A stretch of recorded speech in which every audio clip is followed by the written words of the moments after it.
Other Democrats expressed frustration that the FBI had not spoken to Ford, nor a host of other potential witnesses in connection with the probe.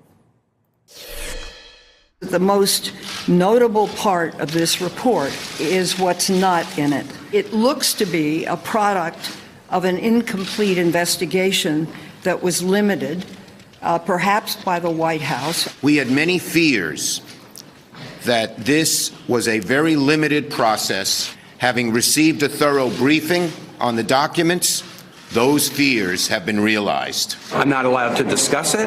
The public can't see it. It's a complete sham. The investigation was a sham. They didn't interview all the potential eyewitnesses. They didn't interview all the corroborating witnesses. I'm actually shocked. I'm actually shocked. Okay, President Trump was briefed this afternoon, or this morning actually, on the contents of the report, which will not be made public, at least not officially. In a series of tweets, Trump lamented what he called the harsh and unfair treatment of Kavanaugh and the, quote, totally uncorroborated allegations. Well, obviously, they didn't get a chance to find them. In a second tweet, Trump wrote, "This is now the 7th time the FBI has investigated Judge Kavanaugh. If we made it 100, it would still not be good enough for the obstructionist Democrats." That's Trump. Meanwhile, Mitch McConnell indicated his plans to move full speed ahead, joining the president in defending Kavanaugh. For goodness sake, this is the United States of America. Nobody is supposed to be guilty until proven innocent in this country. I'll be proud to vote to advance this nomination tomorrow. Well, the first procedural vote, which will test the power of those for Kavanaugh, will come tomorrow morning. There are still 4 key senators who remain publicly uncommitted. These are the ones we're watching. Republicans, Lisa Murkowski of Alaska. She's a strong person. Maine's Susan Collins. Arizona's Jeff Flake, and one Democrat, West Virginia's Joe Manchin. I'm joined right now by Casey Hunt, NBC News Capitol Hill correspondent. Barbara McQuaid, former U.S. Attorney. Phil Rucker, White House bureau chief for the Washington Post. Casey, I have a lot of hopes that maybe Murkowski will show some leadership. She seems more like a leader than the others. How do you figure the order of succession in the decision-making of those left for to decide? Chris, I think that your sense on Lisa Murkowski is correct. And she actually spent the afternoon here at the Capitol meeting with survivors of sexual assault and abuse, many of whom came out of her office in tears after having talked about their own experiences. She has very carefully avoided our cameras, so we haven't spoken to her today.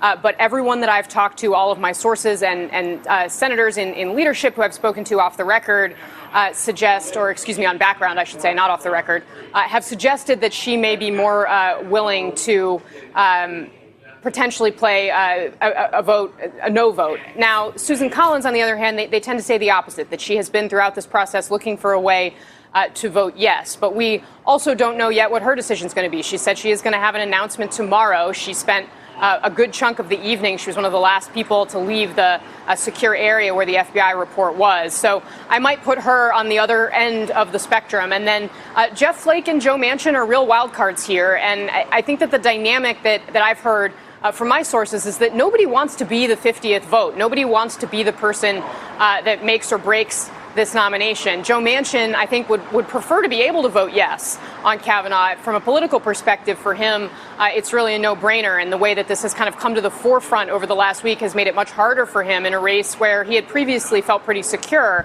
But the reality is, if it's a Democrat that puts Kavanaugh on the court, I mean, that is going to be an impossible position to be in, too. So it's really kind of this bizarre game of chicken where they're all watching each other to see what they're going to do. And I think that the dynamic is really very unpredictable at this point. And I also think that, you could potentially see some cracks or fissures in the event that it does seem like this is going down. I mean, this is a difficult vote for some other members of the Republican conference that we're not even talking about, like perhaps Senator Cory Gardner of Colorado. I don't want to suggest that he's in play, but, this is a tough vote for somebody in a swing state like that. Let's talk about how the nomination could still be defeated.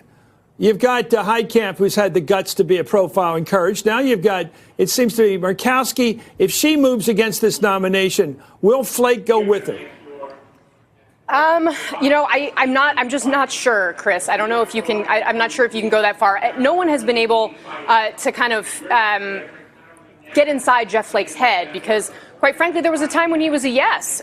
He put out a statement saying, I'm going to back Kavanaugh after hearing all of this. Then he wavered. Yeah. Went into this FBI investigation. So the person I spoke to most recently with the most position to know says, Nobody's inside his head. No one has any idea Well, what he's one going to do. person And might he's be. clearly personally conflicted. One person could be in his head. That is Mitch McConnell, when he agreed to go along, well, he had to go along with this week-long shorthand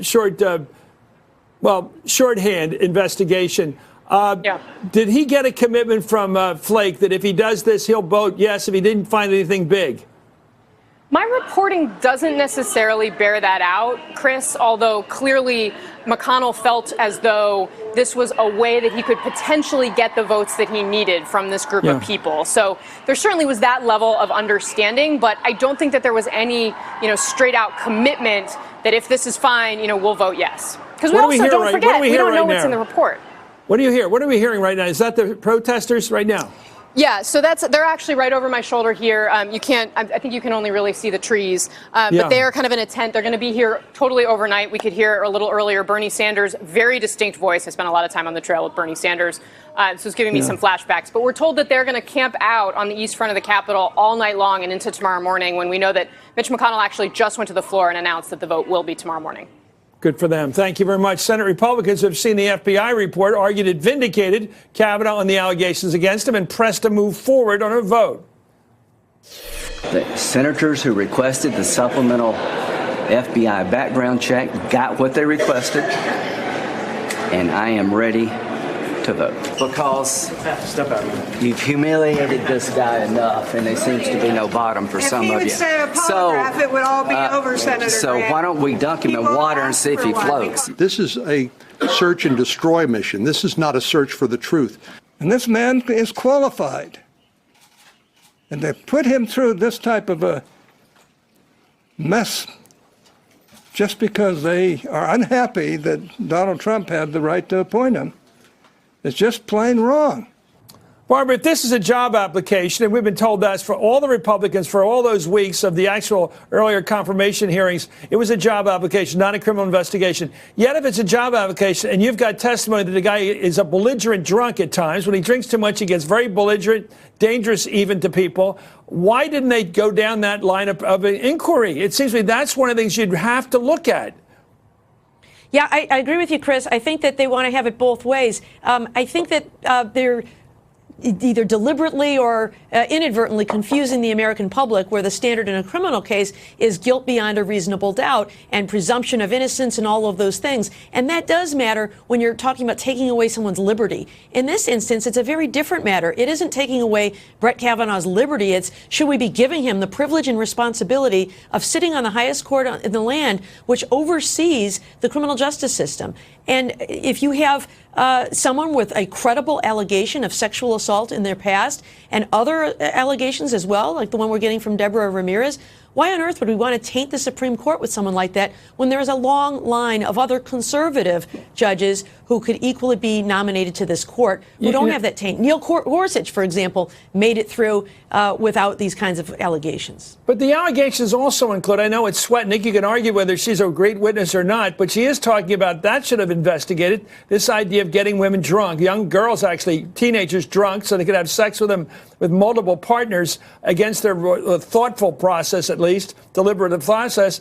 And that's what Cosby has been sent away for, rightfully, in prison right now. If this is true, it's incredibly serious, and it looks like they didn't even want to talk to her. They didn't even talk to Swetnick. Barbara? Yeah.